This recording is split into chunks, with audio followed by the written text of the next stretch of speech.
లేకపోతే ఒక బలహీనత, ఆ బలహీనత విషయములు ఏదైనా కానీ, అది కడుపుల నొప్పి కావచ్చు, లేకపోతే ఏదైనా కానీ ఒక బాధ మనలో ఉందనుకోండి, గమనించినట్లయితే ఆ బాధ లేని వాళ్ళు బయట ఏమండి మనల్ని గురించి కొద్దిగా నవ్వుతా ఏదో పట్టినట్లుగా ఉన్నారనుకోండి, ఏమండి మనం ఏమంటామంటే తెలుసా, నా బాధ వాళ్ళకొస్తేనే నా బాధ వాళ్ళకొస్తేనే అర్థమైద్ది, నా కష్టం వాళ్ళకొస్తేనే అర్థమైద్ది, నా ఇబ్బందులు వాళ్ళకొస్తేనే అర్థమైద్ది, నా పరిస్థితులు నా సమస్యలు వాళ్ళకొస్తేనే అర్థమైద్ది. వాళ్ళకేం అర్థమైద్ది? ఒడ్డు మీద ఉన్నవాడికి ఏం అర్థం కాదని అంటాం, అవునా కదా? ఒడ్డు మీద ఉన్నవాడికి ఏమీ అర్థం కాదు, దిగితేనే అర్థమైద్ది అన్నట్టుగా అనుకుంటా ఉంటాం. ఏమన్నా అలాగనే ఆయన దేవుడిగా ఉన్నాడు అనుకోండి,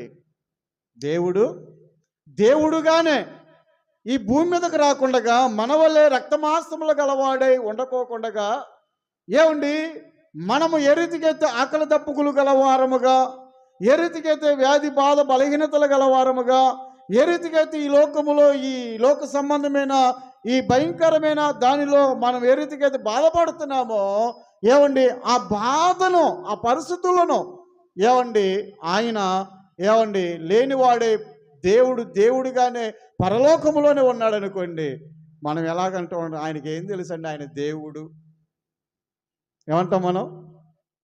ఆయన దేవుడు అండి, మనం మనుషులు అని అంటాం. దేవుడు కాబట్టి ఆయనకి ఏ బాధలు ఉండవు, దేవుడు కాబట్టి ఆయనకి ఏ కష్టాలు ఉండవు, దేవుడు కాబట్టి ఆయనకి ఏ నిందలు ఉండవు, దేవుడు కాబట్టి ఏ పరిస్థితుల్లో కూడా ఆయన బాధపడ్డ ఆయన దేవుడు కాబట్టి మన మనుషులు అనని ఒక్క మాటతో తేలగొట్టేసేస్తాం కదా, ఒక్క మాటతోనే తేలగొట్టేసేస్తాం. కానీ ప్రభువైన యేసుక్రీస్తు వారు అలాగున కాకుండా, ఏమండి ఆయన ఈ లోకములోనికి వచ్చి మన కొరకు ఆయన రక్తమాంసములు గలవాడుగా ఆయన ఈ లోకములో జీవించి, ఏమండి మన వ్యాధులను భరించాడు, మన బాధలను భరించాడు, మన కష్టాలను భరించాడు, మన యొక్క వ్యసనాలను భరించాడు, మన నిందలను భరించాడు, మన సమస్యలు మన పాపాన్ని కూడా ఆయన మీద మోసుకున్నాడు. లోక పాపాన్ని మోసుకొని పోవు దేవుని గొర్రె పిల్లగా ఆయన ఈ లోకములో మన కొరకు అలాగునా బలియాగమయ్యాడనమాట.